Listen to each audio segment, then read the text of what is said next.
présenter le budget 2023 puisqu'il va être approuvé demain. C'est le point essentiel de l'Assemblée plénière donc du 15 décembre.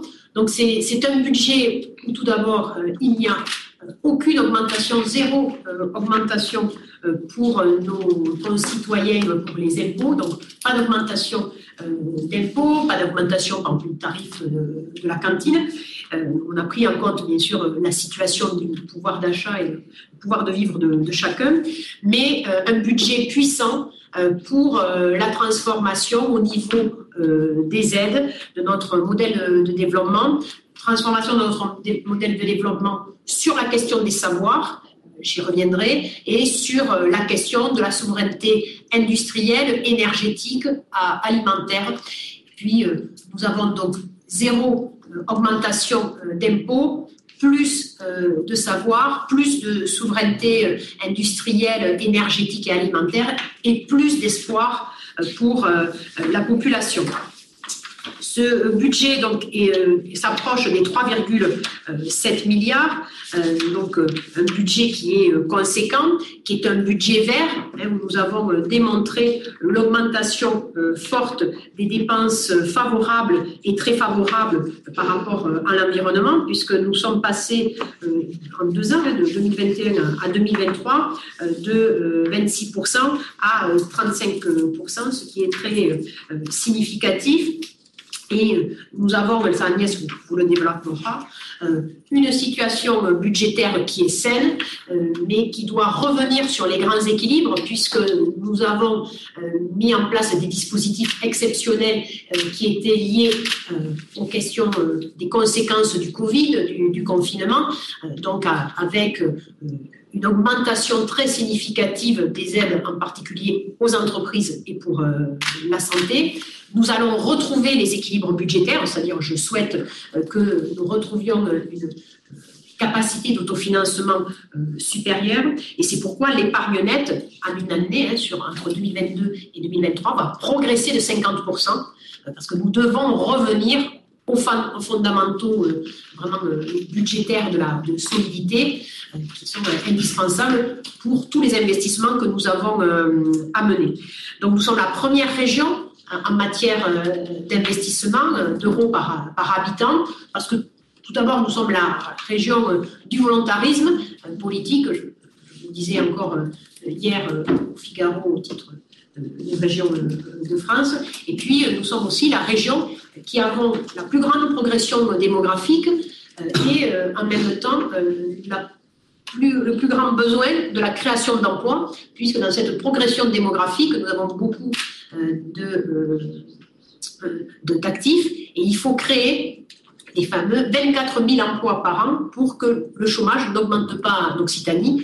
Et nous sommes en soutien à l'emploi parce que nous savons que l'emploi, c'est un facteur d'émancipation, c'est un facteur de réalisation et nous avons besoin donc de travailler de façon partenariale avec les entreprises, avec les chambres consulaires.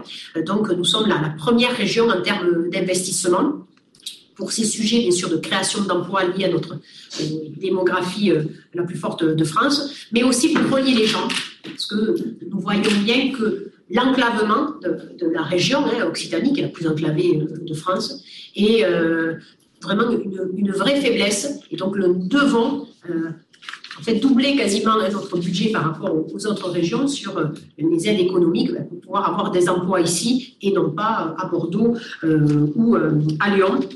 Et nous avons bien sûr un fonctionnement qui est contenu. Et là, nous allons donc baisser le recours à l'emprunt de 35%. Un budget, donc je disais, de 3,63 milliards d'euros exactement. Le premier budget, ce sont les transports, quasiment 1 milliard d'euros, 960 millions. Donc un budget lourd, mais un budget indispensable. Indispensable tout d'abord pour la transition écologique. Parce que là, nous développons les mobilités vertes. Donc ça, c'est un levier puissant pour la réussite de notre transition écologique. C'est un levier puissant sur la question du pouvoir d'achat. Je rappelle qu'en 2021, c'est 13 millions de billets, c'est-à-dire c'est 13 millions de voyages qui n'ont pas dépassé 1 euro en Occitanie. 13 millions et sur on va avoir à peu près les mêmes chiffres sur 2022 et on va passer en 2023 donc sur 14 millions puisqu'on a rajouté le nouveau dispositif des premiers week-ends du mois en gratuité et déjà premier week-end plus de 40 000 par rapport à 45 000 voyageurs de plus. Donc le budget des transports, budget lourd mais indispensable pour la transition écologique, indispensable pour la question des politiques tarifaires que nous développons, et puis indispensable dans le cadre de la souveraineté industrielle que nous souhaitons, et je le défends également aussi avec l'ensemble de mes collègues présidents de région pour l'échelle européenne. En Occitanie, nous avons le géant mondial européen sur l'aéronautique, avec bien sûr Airbus et l'ensemble des sous-traitants. Nous sommes en train de constituer un pôle ferroviaire qui est dans les Hautes-Pyrénées, avec Alstom et CAF, pour ne citer que les deux principales. Le cluster vélo-vallée, donc le pôle autour du vélo, c'est sur l'île Jourdain. Et tout ce qui est bus et car, c'est dans le Tarn. Alors, je suis entourée de Tarnais, donc je gardais le meilleur pour la fin du développement. Et ensuite, la question des mobilités vertes maritimes que nous développons, aussi bien que ça soit sur parce que là ça irrigue, aussi bien le Gard, l'Hérault, donc l'Aude et les Pyrénées-Orientales, bon, à travers nos ports, que ce soit Bédois, Port-la-Nouvelle ou Sète, mais aussi à travers les regroupements d'entreprises sur l'aspect maritime vert, c'est les catamarans, et ainsi de suite, que nous développons sur ces sujets. Le deuxième budget, le plus important, c'est la question donc, de l'économie, qui est quasiment à équivalent avec l'éducation et la formation professionnelle. Parce que là, dans la présentation, on vous a mis économie avec formation professionnelle. On pourra vous donner le détail commission par commission.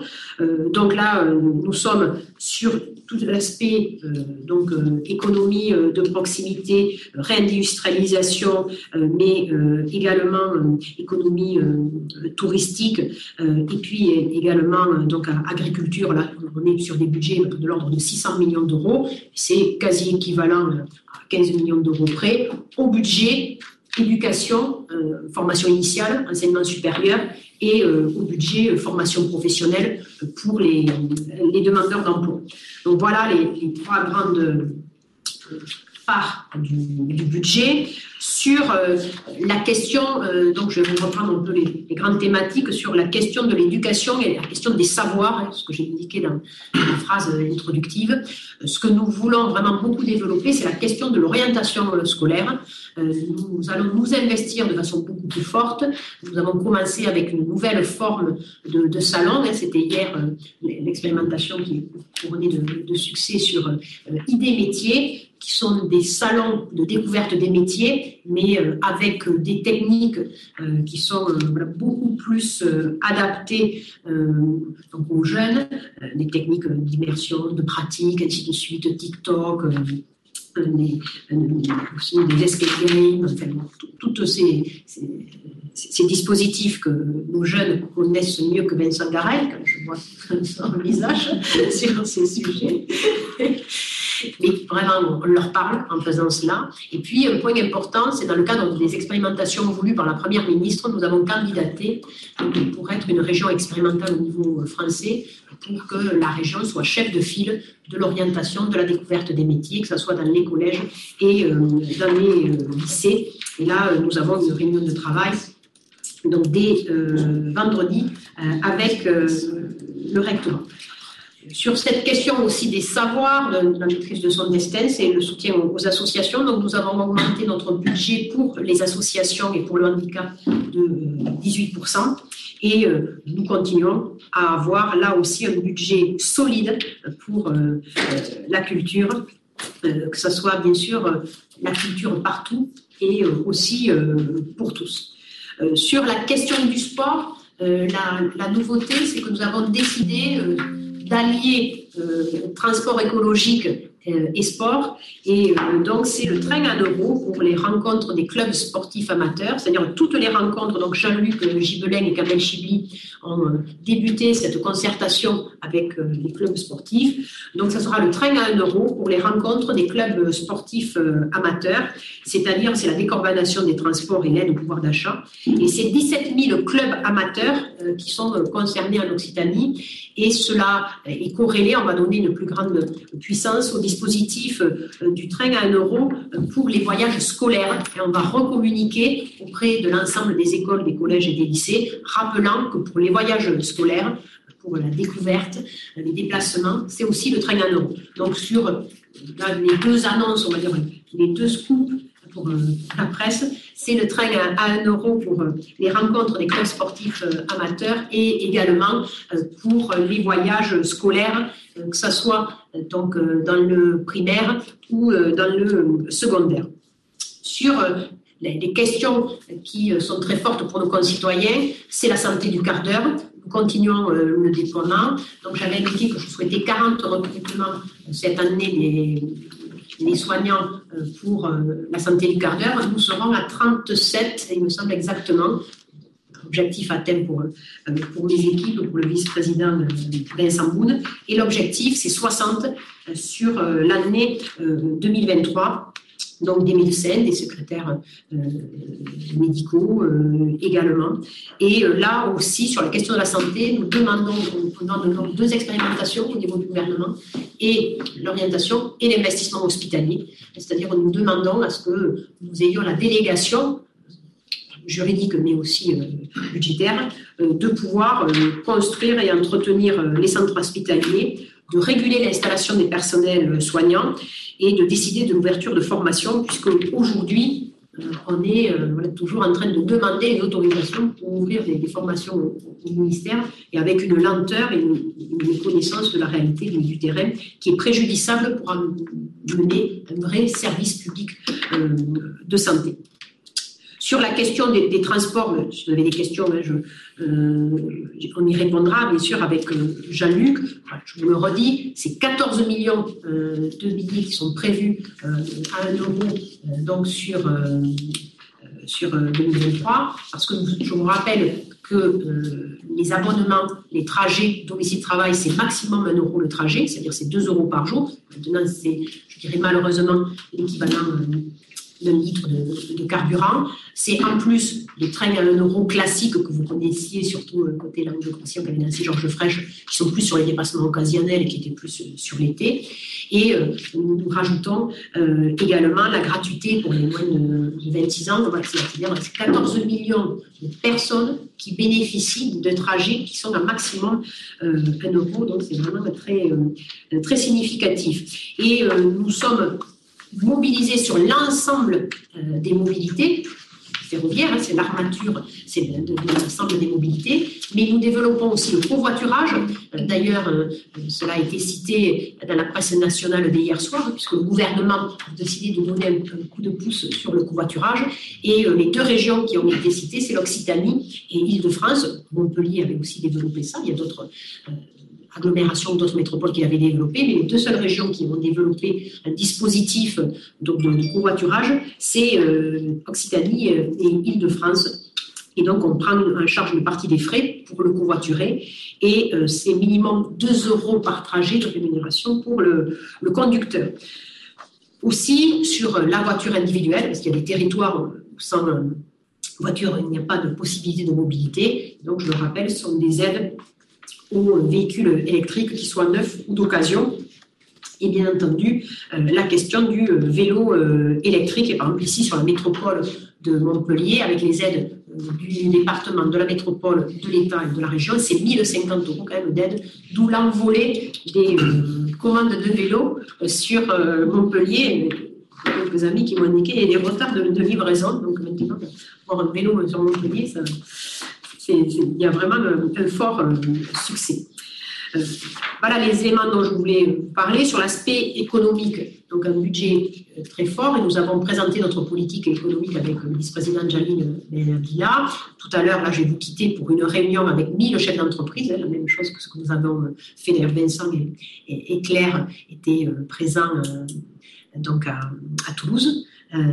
Donc là, le dispositif majeur, c'est qu'on double le fonds souverain, c'est-à-dire la région actionnaire, avec 200 millions d'euros pour la transition énergétique et 200 millions d'euros pour la souveraineté industrielle que nous avons développée. Vous avez bien sûr le détail dans le dossier de presse. L'agriculture, l'agroalimentaire, je le rappelle toujours, c'est notre premier secteur pourvoyeur d'emplois. Donc la foncière agricole qui va beaucoup pouvoir se développer. Nous avons fait donc 10 installations et nous sommes en train de finaliser une vingtaine d'installations certainement sur l'année 2023. On va doubler le nombre d'installations. Le principe, la région achète les terres, les met à disposition contre un loyer les 3 premières années en dessous du prix du marché. À partir de la 3e année, prix du marché classique, et entre 5 et 10 ans, l'agricultrice et l'agriculteur nous le rachètent au prix où nous l'avons acheté. D'ailleurs, le ministère de l'Agriculture veut s'en inspirer pour créer une foncière nationale. Le président d'ailleurs de la SAFER, puisque nous avons accueilli dans le Gard le congrès national des SAFER, a trouvé cela très intéressant. Et nous avons lancé la concertation avec Éric Orsena d'un grand plan eau qui sera présenté. Nous allons mener une grande concertation avec l'ensemble des acteurs, tout particulièrement avec les conseils départementaux qui agissent déjà beaucoup sur ce sujet. Et donc, c'est la région qui va bien se coordonner avec les initiatives en place et qui va en prendre certaines en charge directement, que ce soit avec, bien sûr, BRL ou que ce soit avec le transfert du réseau Nest, qui aujourd'hui est géré par la compagnie d'aménagement des coteaux de Gascogne. Et cela, le transfert devrait se faire soit au 1er juillet, soit au 1er septembre 2023. Nous y avons encore travaillé avec monsieur le préfet de région vendredi. Et puis après, sur la question énergétique, nous avons bien sûr mis en place des dispositifs tout particuliers pour les TPE de 20 salariés, également un fonds FITEO pour des projets lourds d'économie d'énergie et de production d'énergie renouvelable. Mais nous n'abandonnons pas les dispositifs pour le recrutement, parce que quand on voit les chefs d'entreprise nous parlent bien sûr de la question énergétique qui relève plus de la solidarité nationale que des politiques de collectivités locales, mais il y a aussi le problème de recrutement. Et donc, on doit amener les demandeurs d'emploi qui sont les plus éloignés de l'emploi. Et c'est la question, par exemple, de la garde d'enfants ou des aides pour la mobilité, pour pouvoir donc, garder les enfants, aider à se déplacer. Pour celles et ceux qui doivent suivre des formations qui sont des préalables pour l'obtention d'un emploi, et pour celles et ceux qui viennent d'obtenir un contrat d'au moins 6 mois, les premiers mois, ils aient la capacité financière de pouvoir répondre à ces capacités d'embauche qui sont essentielles. Voilà les grands sujets que je voulais vous présenter, et je vous propose alors de poser les questions, et ensuite les vice-présidents répondront sur l'ensemble de ces questions, mais vous les avez déjà un petit peu présentées dans le cadre de l'orientation budgétaire il y a de ça 3 semaines.